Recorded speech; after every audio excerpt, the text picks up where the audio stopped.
Hello, my friends, hello, and welcome once again to Stately Vaughan Manor, where Roger and I have returned for my weekend reading report. It's time for my weekend reading report. And so far, 2024 has really sucked. So far this year has sucked, Roger. It's like 2023 never ended. So yeah, things have been really hectic this past week, which is why I barely made any videos. I think since my last weekend reading report, I only made one? I only had time for one video. That's no good. I'm going to do a better job next week, I think. I'm hoping. So, yeah, it's been crazy, but I think next week should be better. And I should be able to read more stuff next week, which is important. I'm hoping. You never know how that goes. I finished a couple of books this past week, and so let's talk about that. It's the reading report, after all. That's what we talk about. So the first book that I finished reading this past week was by Stephen King. It was a Stephen King, but an unusual one.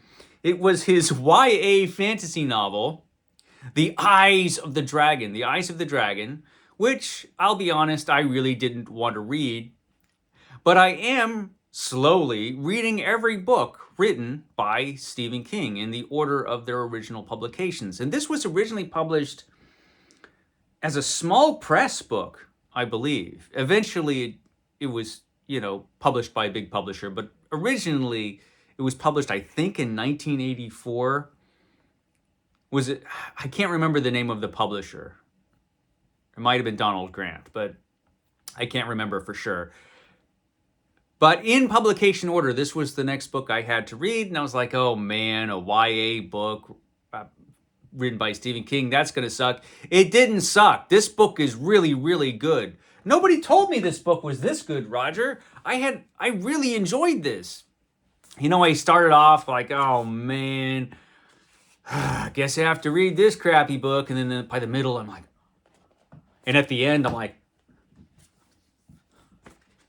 it was really good. It kept my attention, that's for sure. It's not perfect. It's not a perfect book. I mean, I don't know that there is an original idea in this book anywhere. But the story was really good. It's a really good story, told about as well as this story, I think, could be told. Stephen King, you never really know about Stephen King, because sometimes, well, he's sort of inconsistent, but he's a good writer. I know people say he's not. There are people out there that'll say Stephen King's not a good writer. But I think overall, Stephen King's a pretty good writer. And when he writes a good book, his good books are usually really good. And this was one of them. Loved the characters, loved the story. Flag, the villain from The Stand and other books that Stephen King has written, the Gunslinger series. Flag is in this book, or at least a version of Flag is in this book. And unlike in The Stand, where he was basically a silly comic book villain, in here he's genuinely menacing, and he's a great villain in this book. So yeah, I was really surprised by how much I enjoyed this. This book is excellent. Eyes of the Dragon. I highly recommend it. And so this was for my Read Every Stephen King project, Read Every Book by Stephen King project. And the next book I have, I don't know that I'll be able to get to it in February. So it's probably going to be one of two novels that I read in May. May is Horror Mayhem, a reading event created by the Bookish Bryants. And it's mostly focusing on short fiction, but I'll probably squeeze in this next Stephen King book, which I don't know that I've read. Have I read this book? I know I've seen the movie, and I really don't remember much about the movie either, but the next one is Thinner by Stephen King or Richard Bachman. This is obviously a first edition of Thinner. And so it is still, Stephen King is still pretending to be Richard Bachman in this. This is actually the book that outed Stephen King as Richard Bachman. Richard Bachman was a pseudonym that Stephen King used to publish some of his early novels and things that were a little bit different from the books that he was writing otherwise. But this was just so much like a regular Stephen King book, apparently, that somebody who read it was like, hey, this sounds exactly like Stephen King wrote this book. And so he researched it, and it turned out, yeah, it was Stephen King. And he outed Stephen King, whoever this guy was, which really annoyed Stephen King, because Stephen King wanted to keep pretending to be this guy. This is a photograph of Richard Bachman. Richard Bachman lives and works in New Hampshire, says this author photograph. He doesn't. This isn't really Richard Bachman. Richard Bachman doesn't exist. But it's awesome that there's a picture of Richard Bachman in this edition of Thinner. And the book is dedicated to my wife, Claudia Inez Bachman. It's to his wife, who doesn't exist. So that's kind of cool. So this is the next Stephen King book I'll be reading, probably in May. And I haven't heard a ton of positive things about this book, but I haven't really heard too much about this book at all. Mostly what I've heard about Thinner is that it's the book that outed Stephen King as Richard Bachman. And I can't remember if I ever read it, because if I did read it, it probably would have been when I was about 15 or 16. And I don't know that I did. I don't think I have read this. So this will probably be the first time I'm reading Thinner. So looking forward to this. I'll read it in the first edition written by Richard Bachman, that guy. So I'll be reading that as the next Stephen King. There was another book that I finished this past week, and I'm almost finished with the book I'm reading now. They are both to be found in the Great Book of Amber, because it is Ambuary. It is Ambuary, in case you didn't know. This is the month where I'm going to be reading the Great Book of Amber, I am reading the Great Book of Amber. So this big, gigantic paperback contains the 10 books from the Amber Chronicles written by Roger Zelazny. And the book that I finished, the first book in here of the 10 books, is The 9 Princes of Amber. I finished that book, and it was crazy, man. That's a crazy book, Roger. The 9 Princes of Amber. It was awesome. So I read this because, well, I had this book already, but it was a little daunting because it's gigantic, and do I really want to read that much Amber all at once? Yes, I do, as it turns out. But I was talked into reading this finally by Grammaticus, who has a fantastic channel, and he did a review of the first 5 books. There are two like series of Amber books. There was the Corwin series, which is 5 books, and then there's the Merlin series, which is 5 books. And Corwin is the main character of the first 5 books, I believe. And he's an interesting character. So Amber is the real world. And Amber is the city on the real world. I don't know if the whole world is called Amber or just the city is called Amber, because they seem to be referring to Amber as a city so far. We've only visited it a little bit when Corwin tried to, take it over. But on Amber, the real world, see, all the other worlds, including Earth, that exist in the Amber multiverse, they're all just shadows of the real world. They're like versions of the real world, which is Amber. And there is a royal family in Amber. And there are 9 princes in this royal family. There used to be more, but they died, the other princes. And the princes can be killed, but otherwise they're immortal. They just seem to be able to live forever. The 9 princes all have superpowers, and they seem to get, like Corwin, he seems to get more superpowers as the first 2 books progressed. I'm almost done with the second book, which is The Guns of Avalon. I've got like a few pages left of that. But Nine Princes of Amber was a ton of fun. Corwin wakes up in a hospital and he doesn't really remember who he is. He's got amnesia. So we get to learn about who and what he is and what Amber is and who his family are. We learn all this along with him. And then suddenly he remembers everything in the middle of the book because he finds a way to get his memory back.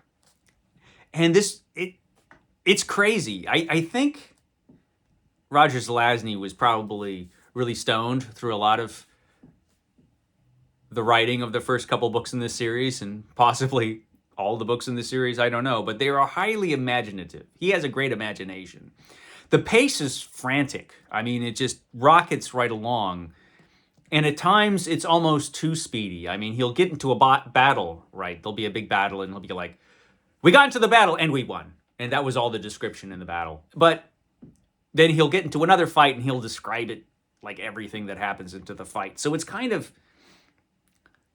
It's a frantic pace, but it's great at the same time. I mean, it's pretty wild. The first book was published in 1970, if I'm remembering right, and it really feels like a 1970 book. Everybody's smoking. There's a lot of smoking in the first couple books. Like, yeah, cigarettes are a big thing. People come to Amber and they hang out in this fantasy world, when they're smoking cigarettes and sword fighting. It's great. And reading these books for the first time, I can't believe it took me so long to read these. If I knew they were so great, I probably would have read this series earlier. But just reading the first couple, I can see how this series has influenced other books, or at least I believe they have influenced other books. I think Neil Gaiman should have just written Roger Zelazny a great big check. I don't know that he probably didn't, but he probably should have. It's awesome. And you can see some of Roger Zelazny's influences writing this as well. I think he read a lot of comic books. That's my suspicion. There's a lot of superpowers going on in this series. And it does feel like Zelazny was kind of figuring out how many superpowers these Princes of Amber had as the story goes along. It's awesome. I couldn't recommend this more highly if you like fantasy. It's something. So, yeah, I read The Nine Princes of Amber. I am almost finished with The Guns of Avalon. I've got a few pages left, but I'm behind where I want to be with this. I don't think, at the rate I'm reading this, that I will finish this entire thing this month, but maybe I will. Maybe I will. I've got a 3-day weekend coming up, which is unusual. So maybe during that 3-day weekend, I could just hunker down and read a ton of this. We'll see. This whole thing is 1,258 pages long, and I am on page 239, so I've got a ways to go. But yeah, so far, this is a ton of fun. And I'll talk more about The Guns of Avalon probably next week. So yeah, I've been reading that. And I've also been reading Thor. Of course, I've got a project where I'm reading every issue of the original run of Thor, which lasted from the early 60s into the mid-90s. Reading every issue of Thor. And right now, I am on the 7th Thor Epic Collection, which has the issues of Thor from 1973 to 1975. So much like the Amber series, I am in the 70s, the 1970s with Thor. And boy, does it really feel like the 70s. These issues of Thor I read fairly recently because I think a year ago or thereabouts I got this and read it. Reading it again, I'm enjoying it more because I have, I read every single issue of Thor leading up to this. So I know who all the characters are. And I basically know everything, I do know everything that led up to these stories. These stories, the writer of these stories is Jerry Conway, and the illustrator is John Buscema. And Buscema just does a magnificent job. He's great. He's great on these stories.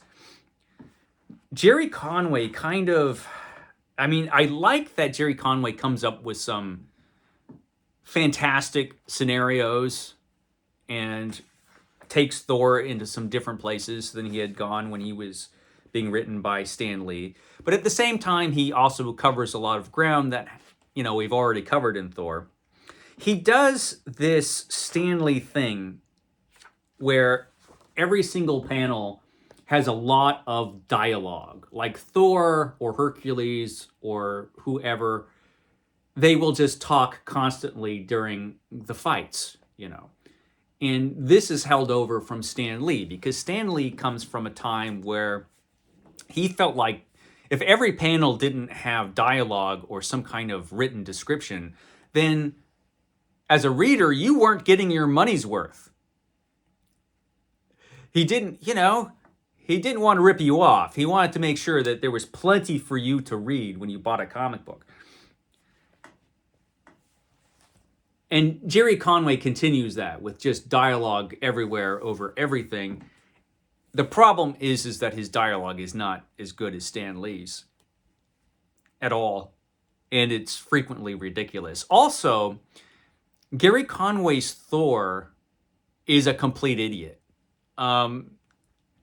Now, Thor, as written by Stan Lee, was, never the smartest Avenger around, but he wasn't a dope. But Jerry Conway's Thor frequently is just a big idiot, unfortunately. I mean, he's easily fooled.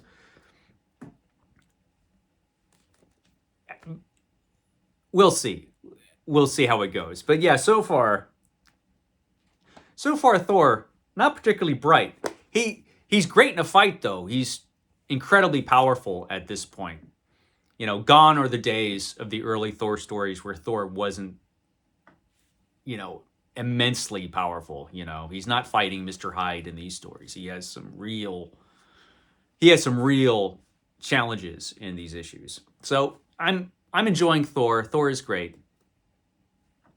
Great project. I'm really enjoying this. I'm glad I'm doing this. Next year, I'm going to be doing Fantastic Four. Actually, this finishes on October 5th. So after that, I'll be doing Fantastic Four. So I'm a little behind on Thor. Again, I'm hoping to catch up.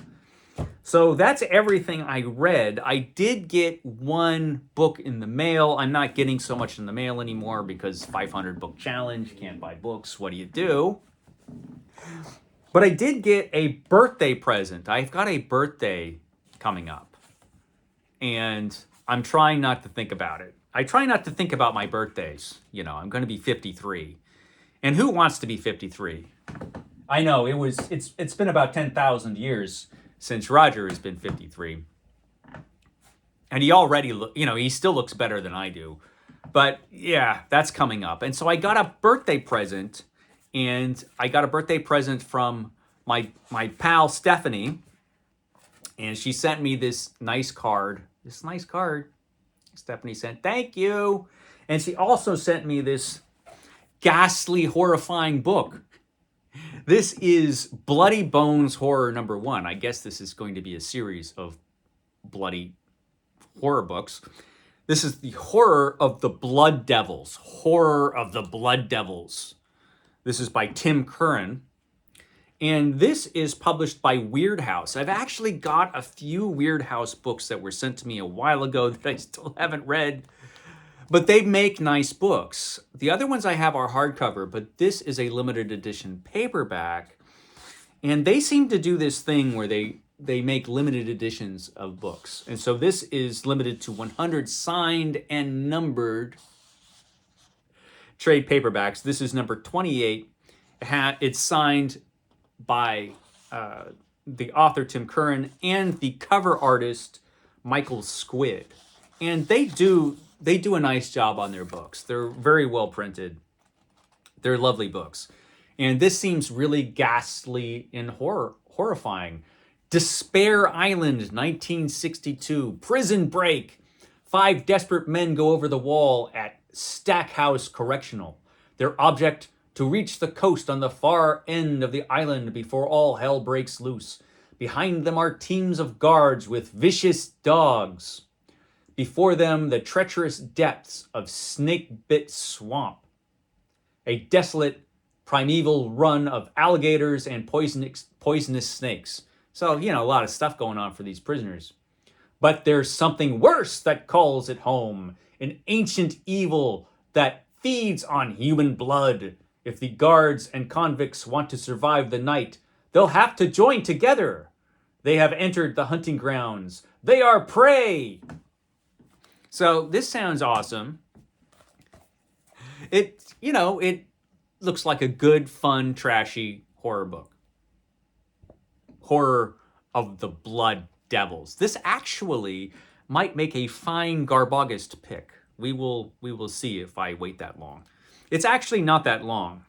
It actually would work for Horror Mayhem, but I probably won't get to it because I got a bunch of other books I'm going to be reading for that. So there's that. That's all I've got for you today. I will be making, I hope, more videos this week. I've got a couple lined up to do, and I will catch you next time. Hey, Rhonda. People are wondering why you do not make any personal appearances anymore. So here's Rhonda, alive and well. You're alive and well, right, Rhonda? She's doing great.